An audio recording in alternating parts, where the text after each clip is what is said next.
So, Don, Peter, tell us about yourselves. Hi, so I am a ecologist who also works as a tour leader. I have worked with a few tour companies, field guides, off-road adventures. Um, we both work in the field of biology. You?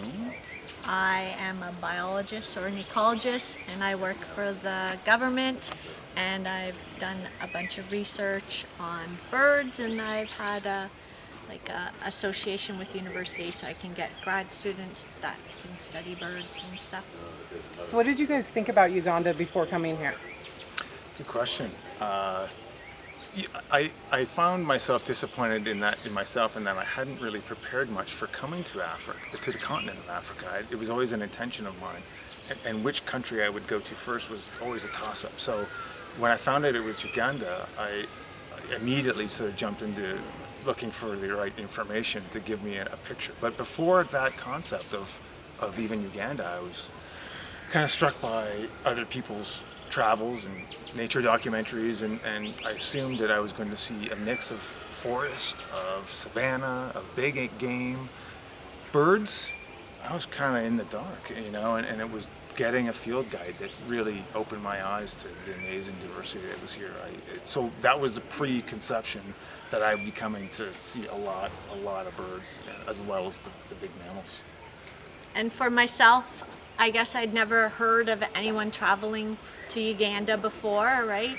I think of like friends of ours or people we know that have gone to Kenya or South Africa and that. And so I guess I was thinking that it didn't have as much expanse of savanna and all the big game species that they had. I didn't expect to see as many bird species or as tiny birds as I saw and the big birds, right? And just like the sheer colors and brightness and oh yeah, that was pretty special.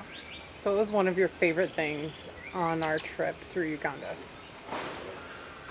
That's such a hard one. There's so many favorite things.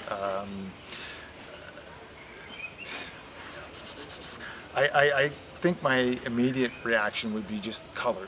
The variety, the diversity, the colors, non-stop action. My brain was always being challenged by what's the next thing, what's the next thing. Diversity is the key here, and it just thrilled me. It just kept on coming. For me, I guess there's a few things. One, I knew everybody wanted to see the shoebill, and I didn't really understand why, because I thought it was going to be pretty ugly. But I was just struck by how huge it was and how much it looked like something from Jurassic Age, and that was just like the first wow. And some of my favorite birds are kingfishers, so I just loved seeing all the kingfishers and all their brilliant blues and that kind of thing. That was pretty awesome. So, what message are you going to share with your friends when you get back home about Uganda? Get over Come. here. Yeah, get over here. You can't miss this. There's a lot of options, but this is obviously a top one. It's so well. As you were getting at, I had no impression at the beginning. I just hadn't done my research, and now that I know about it, you just have to encourage people to come and see it for themselves. It's amazing. It's spectacular. Yeah, I think that the combination of birds plus the mammals, and I think that the lodges are very well set up, and they really give you kind of a unique experience, and I really like that.